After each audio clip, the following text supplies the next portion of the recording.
It sounds like Jerry's been on a bit of a solo mission. He is picking up the phone. He is making calls. It's my understanding that he has not yet called Kellen Moore. He has not yet called Cliff Kingsbury. He's not yet called Sarkisian down at the University of Texas. One name I didn't want to necessarily throw out yesterday, Mike and Tom, was Jason Witten.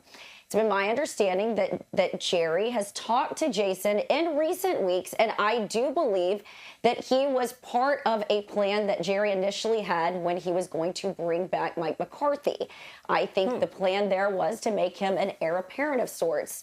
Mike McCarthy sort of surprised him by deciding that he wanted to end these conversations.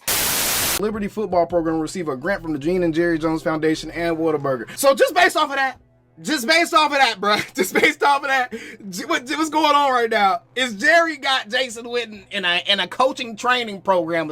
He got him in coaching boot camp. He's like, all right, Jason, go ahead and go get some experience. Go ahead and go kick the bottle down the road a little bit. And then after a few years, you get some experience under your belt. We can justify bringing you in and giving you a position on the staff as an NFL coach. And it may not be a head coach initially. They may bring in Jason Witten as like a tight ends coach or something like that initially. And then after a year or two, move him up almost instantaneously to a head coaching position. But Jerry, this is some home cooking going on. I mean, they award the man grants, and essentially they're powering his Liberty Christian football program in a roundabout way. Look, man, sometimes you gotta take a second and pat your own self on the back. And I gotta give myself a pat on the back because there is no way I would have thought that my investigative reporting would have led to a scenario that 100% verifies everything that I thought was originally going to happen. You just saw in that clip to open the show. I predicted way back in November that Jerry Jones would do exactly what he tried to do with Coach Mike McCarthy that made Mike McCarthy get up and leave the negotiation table before contract talks could ever even begin. Let's get right into this one and be sure to subscribe because I think if anything earned me a sub, a take that turned out to be that on the money had to earn me one. Help your boy out. Let's get right into this as the Cowboys also made their first formal request for an interview with a new head coach. So Mike McCarthy wasn't having it. I mean, I don't think anybody should be surprised by the fact that Mike McCarthy wasn't going to accept any type of deal that would have handcuffed him even more, especially a deal that included having your heir apparent new coach essentially marinating on the bench behind you waiting to take your spot. Mike McCarthy already had to walk around Dallas and the Star and Frisco for 3 years with Dan Quinn looking over his shoulder just waiting for him to slip up so he could take his job, and he damn sure wasn't about to agree to do that with Jason Witten, someone that he know for a fact was going to take his job at some point. Now, according to Jane Slater's reports, Jason Witten having a spot on Mike McCarthy's coaching staff was the thing that was a major hang-up for Mike McCarthy and made him not even want to continue negotiations with the Cowboys.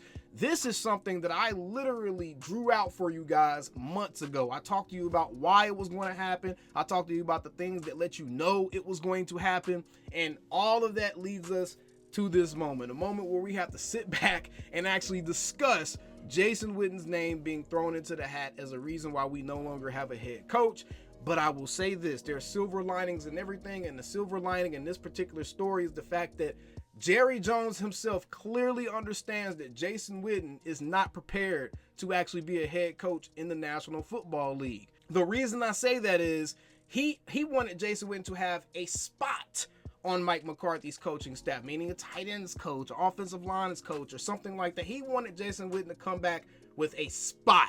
If he thought Jason Witten was prepared to be a head coach, he could have just skipped that altogether and not even brought it up to Mike McCarthy. And that right there should give everyone a little bit of room to breathe. Everyone take a breath. I don't think we're going to see a Jason Witten head coach announcement in this coaching cycle. In the near future, maybe, but not in this particular coaching cycle like I predicted all along. I think Jerry's going to try to help him establish a little bit more ethos before he throws him into the deep end like that. And he's going to want him to get some coaching experience on a slightly higher level, especially if he's able to get him onto his NFL coaching staff. So it's no surprise at all, to me at least, that Jerry Jones tried this with Mike McCarthy. And it's also no surprise that Mike McCarthy wasn't having it and got up and walked away from the table. So I think that was an interesting piece of news that we had to cover real quick.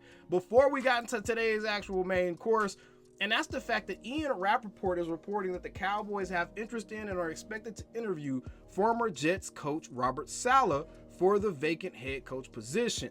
A source said, and this would be their first known request. Now, according to James Slater, some of the coaches that people are afraid of coming to the Cowboys haven't even been contacted just yet. John Gruden hasn't been contacted. Kellen Moore hasn't been contacted. I don't think he could be contacted either because he's in the middle of the playoffs. But Kellen Moore hasn't been contacted. So certain people have not been contacted just yet. But Robert Saleh is our first formal interview request. And the only way I can see the Cowboys actually hiring Robert Saleh, even with his solid defensive track record, I think if anything, Robert Saleh would be an amazing defensive coordinator. I would love to have him in Dallas as a defensive coordinator, which is the position he interviewed for with the San Francisco 49ers just not too long ago, actually. I think a week or two ago. He just interviewed with the 49ers for that defensive coordinator position. But now, coming in to be a head coach, the only way I see this happening is if Robert Saleh is the coach to allow Jason Witten to come on his staff with him.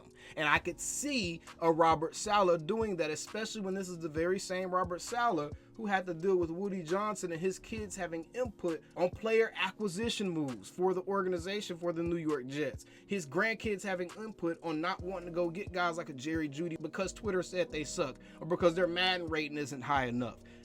So if Robert Saleh could deal with an owner that does stuff like that, I'm sure he could deal with a Jerry Jones's micromanaging style, right? So I think Robert Saleh would, one, play ball with the Joneses. He strikes me as a guy that doesn't mind putting his pride to the side, and he's willing to work under a tyrant, essentially, right? But also, I think he would absolutely take Jason Witten on his coaching staff to get a job, right? So that's the only way I could see this actually happening. I think he would probably end up being like a worst case scenario type of option, and then we end up seeing Jason Witten come with him as an incumbent head coach, right? As far as what he's actually been able to accomplish, I mean, Robert Saleh has proven that he's a worthwhile coach, man. When he was the defensive coordinator with the San Francisco 49ers, after taking over in that third season, he got his defense to a point to where they were second in yards against and eighth in points allowed. And the Jets, after his first season, the Jets were 32nd. They were 32nd in points allowed and yards against.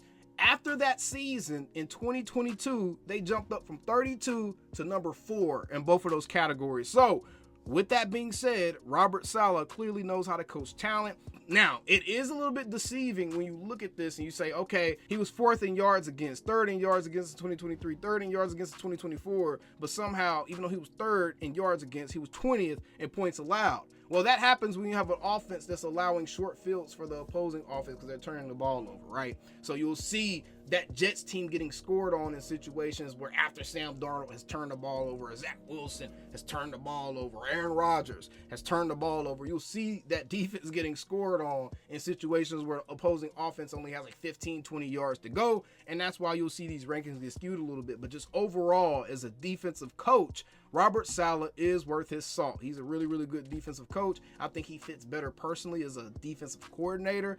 I wouldn't be super excited about him being our head coach. So this is their first official interview request, but mainly the important thing here is the victory lap that I get to do, because my goodness, was I on the money with my investigative reporting a couple of months ago. My goodness. And we still the same old Cowboys.